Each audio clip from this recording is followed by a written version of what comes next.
Hi, hello, welcome. My name is Blake. Today I'm talking about my worst reads of 2025.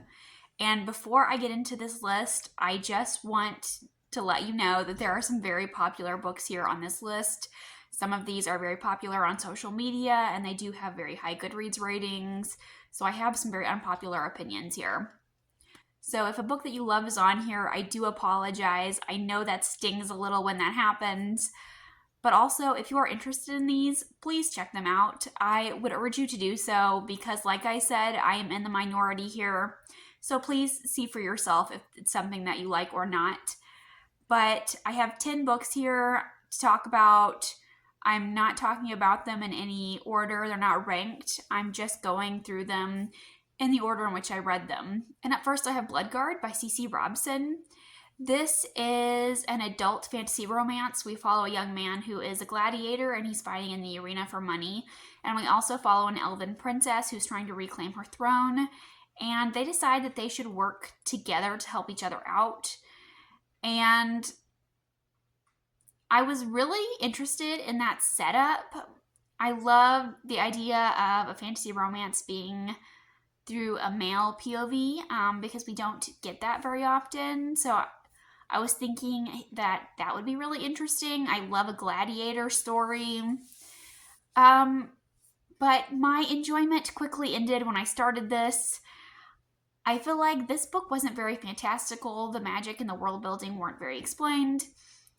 And I feel like if you had removed those elements, this could have been just any contemporary romance.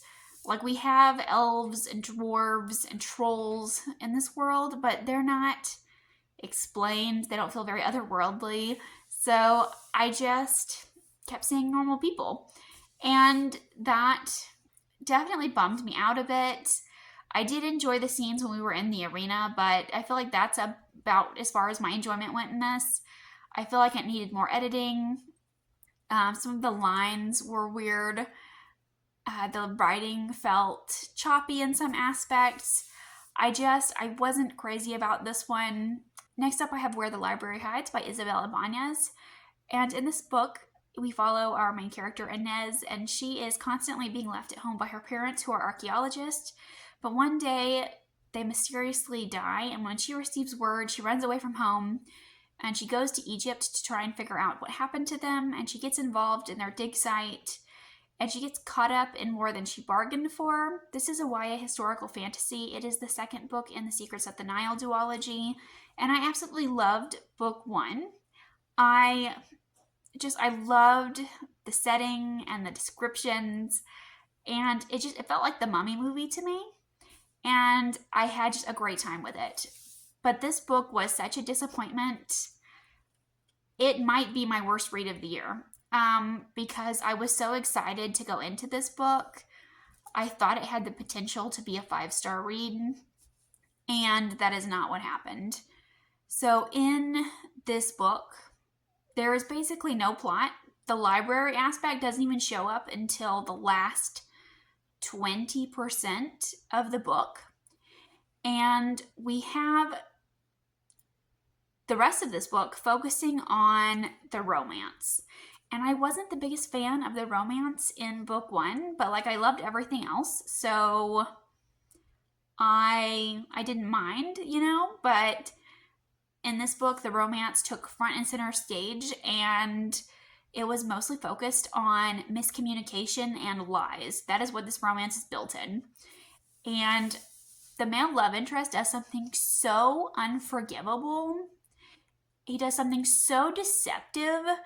I don't know how we can come back from this. And our main character keeps finding reasons to forgive him or to make excuses for him. She's trying to rationalize his behavior.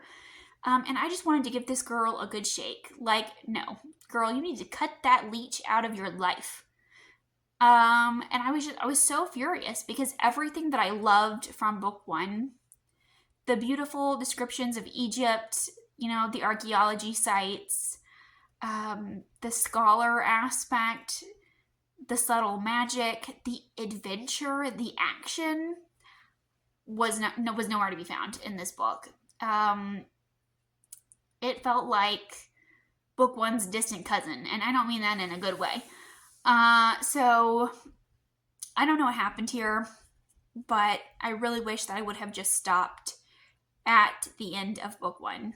Next up, I have Onyx Storm by Rebecca Yarros. This is the third book in the Fourth Wing series.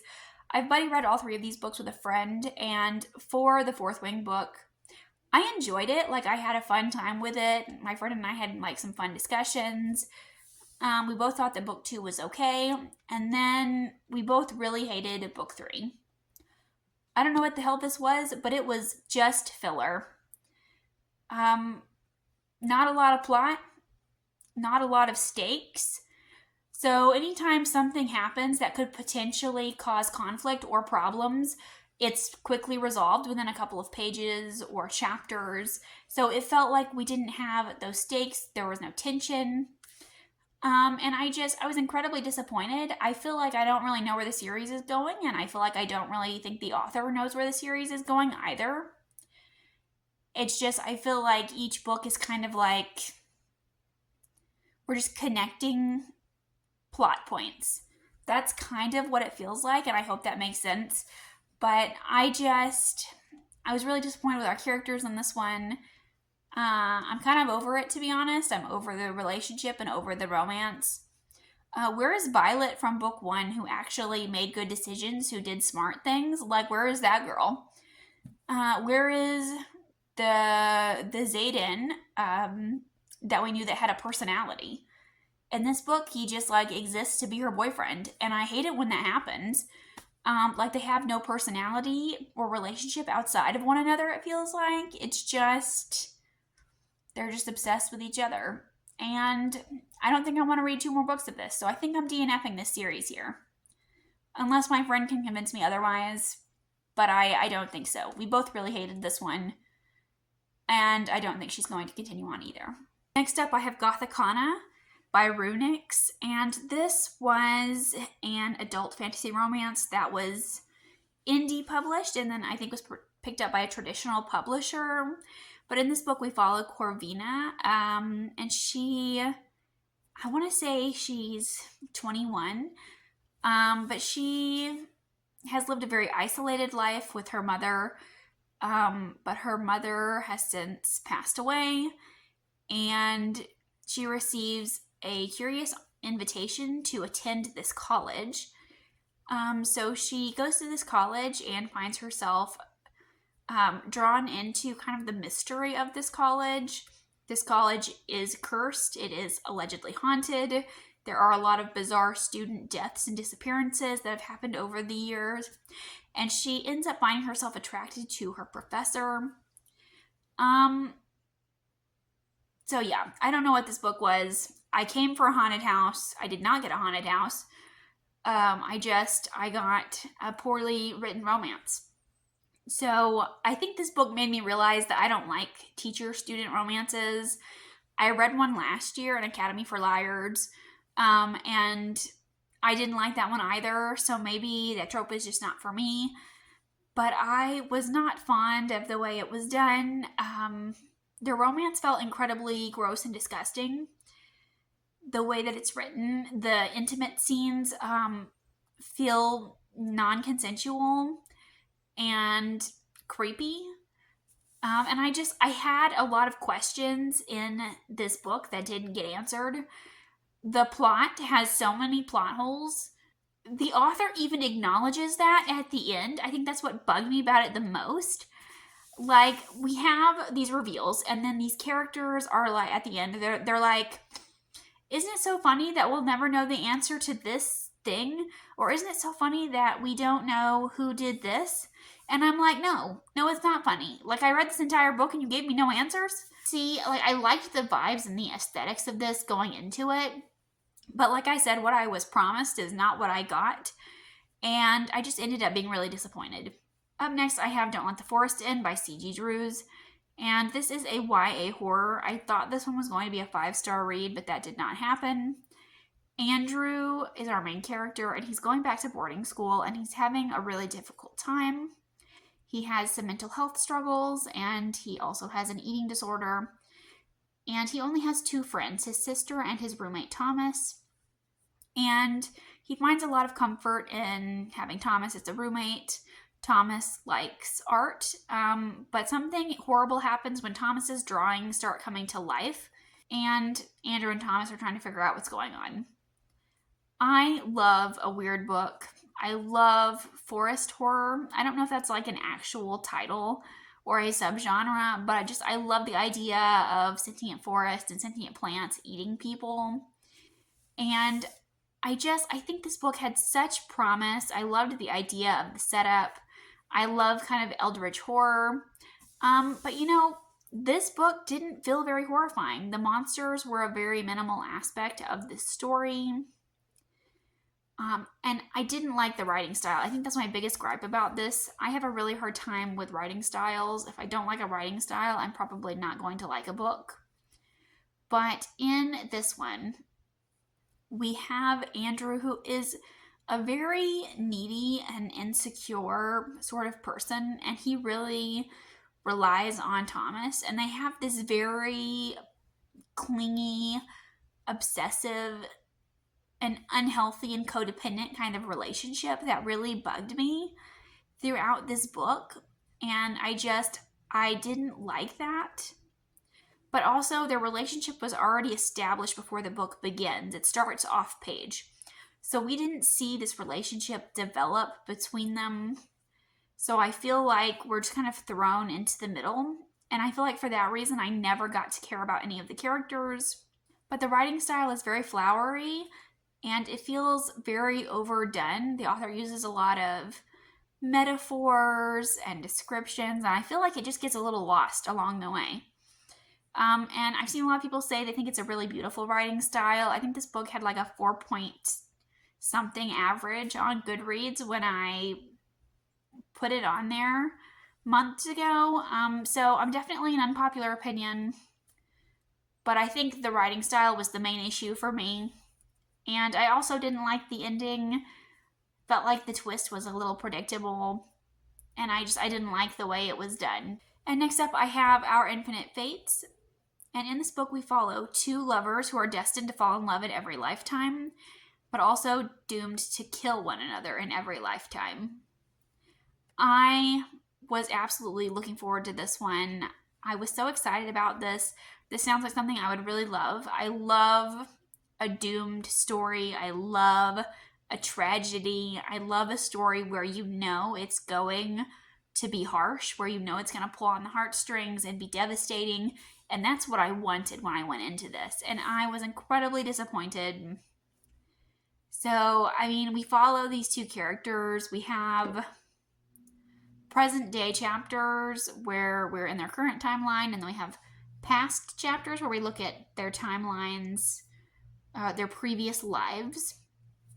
And I feel like whenever we were looking at their past lives, it just kind of became really redundant.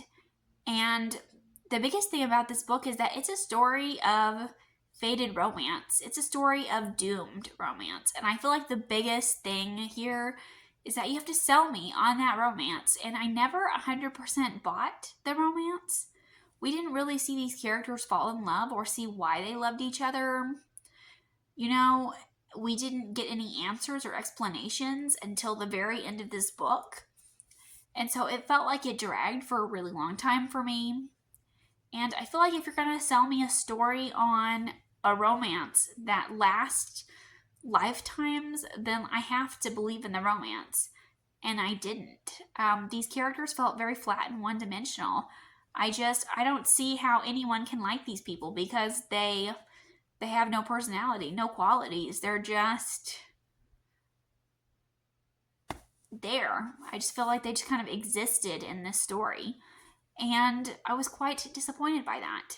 Next up, I have Soul Gazer, and this is an adult fantasy romance that follows pirates. So in this book, we follow Sirja, and she has a very powerful and dangerous magic, and her family's very afraid of her, so they are hoping to marry her off. But on the eve of her wedding, Sirja runs away, and she runs to the wolf, who is a famous pirate who is seeking a magical island, and he believes that her magic can help him, but Saoirse knows that she needs more than just his word to protect her from her family, so she has this pirate marry her. And that sounded like a great premise to me, a great setup, but man, I feel like I didn't know what was going on in this book. I had to go back and reread sections multiple times to figure out what was going on. And to be honest with you, I'm still confused. Like, I'm still not sure I know what's going on months later. And I'll tell you why. Because again, the flowery writing style took over. Like, this is incredibly overdone writing. It was like beautiful writing, but it wasn't saying a whole lot of anything. And I kept getting lost in the writing, and I'd be like, wait, what am I reading right now? What are we talking about? And I also struggled with the main characters in this. Our main girl is dumb. And this pirate guy, I thought I was getting Jack Sparrow, but what I got was Captain Crunch. Okay, this guy was not a pirate. He was boring and dull. He had like one or two good lines, I think. But he's like incredibly indecisive. They're both indecisive, okay? One minute they're like, we're married. And then the next minute we're like, everything is fake. And then I was like, make up your minds. Do you like each other or not? Like, let's get this on with. You know? And then he's a pirate who doesn't name his ship. So I'm like, yep, not a real pirate if you don't name your ship, right? And he's also dumb enough to lose the treasure map in gambling. Like, they didn't feel like pirates. It didn't feel like we were going on this epic sea voyage or on this adventure. And the end felt really rushed. I had to read it several times. So I don't know. If I described this book in a word, it would be confused. Those are my feelings. Next up, I have The Night and the Moth. This was my most anticipated release of the year.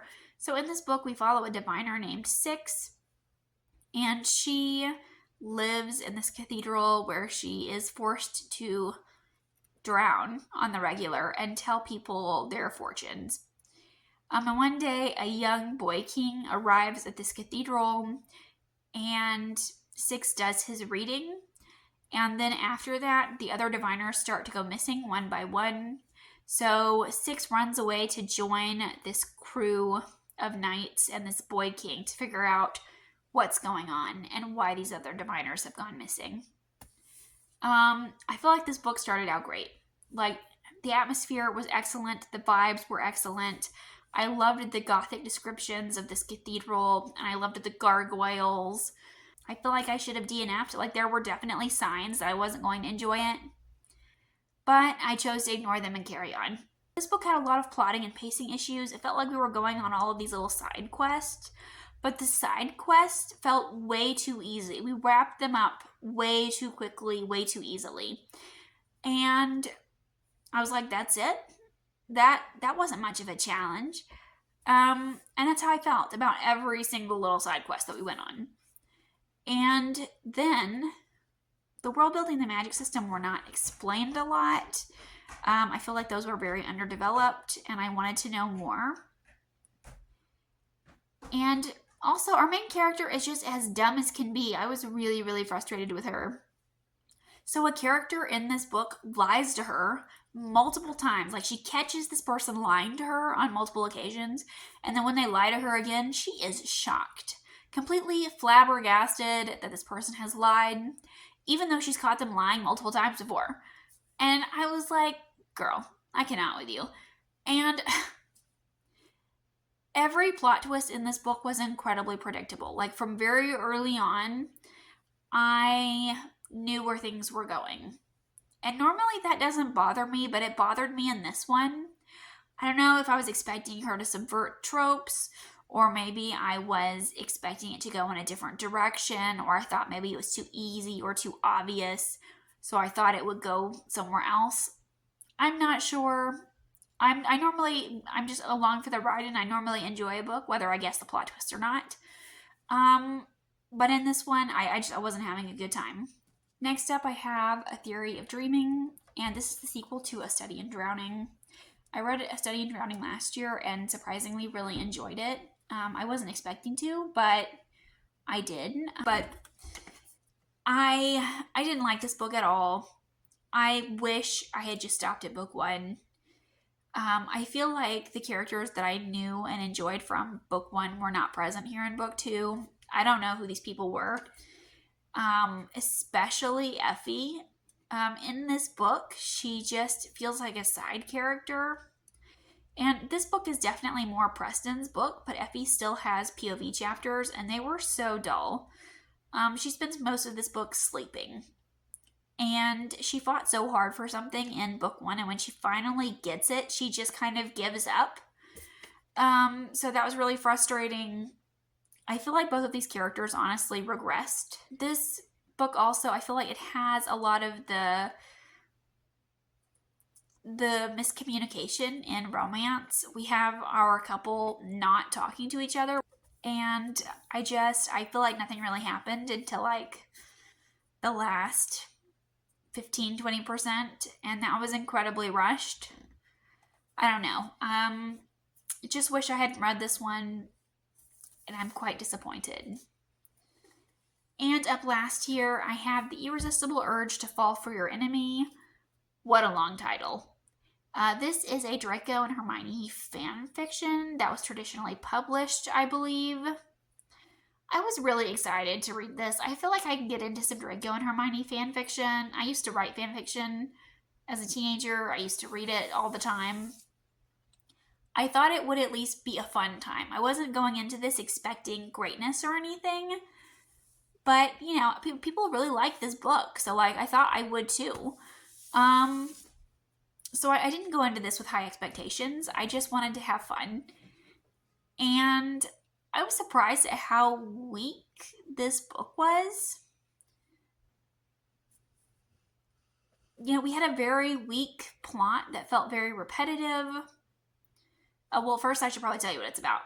So we follow Arian, who is a healer, and we follow Osric, who is an assassin. And he has a magical curse that is slowly killing him over time, and he believes that Arian is the only person who can help him. And I feel like the plot in this one was just weak. I felt like the plot felt very repetitive. I wasn't super interested in curing this magical curse. And I don't know. I feel like there was kind of, towards the end of this book, we kind of pivoted towards a new problem, and I feel like that is going to be the plot of the second book. But I think I would have been more interested in the plot following the sickness, or both at the same time, rather than just attempting to heal Osric multiple times. And it says they're enemies to lovers, but I really don't get why they're enemies to lovers. Simply because they're from different orders, and he's an assassin and she's a healer, and that's why they're enemies. Even though they haven't interacted with one another before. So that seemed kind of out of place. And I don't know, I feel like this book had a lot of childish humor as well. And that doesn't bother me, but I do feel like it was very over the top and excessive in this book. I didn't get the enemies to lovers vibes. It didn't feel like Draco Hermione to me. So I don't know, you know, what's changed from the fan fiction to now. And I've heard like different things about it's not actually based on the fan fiction, and some people say it's a rewrite. I'm unclear. I've tried to figure it out, and I've seen a lot of conflicting information. So I don't know what's going on with this one, but I thought I would have a fun time, and I was strangely bored while reading it. So those are my 10 worst reads of 2025. Let me know what your worst read of the year was. Let me know if you've read any of these. I'd love to talk about them with you. Thank you so much for watching, and I'll see you again with another video soon. Bye.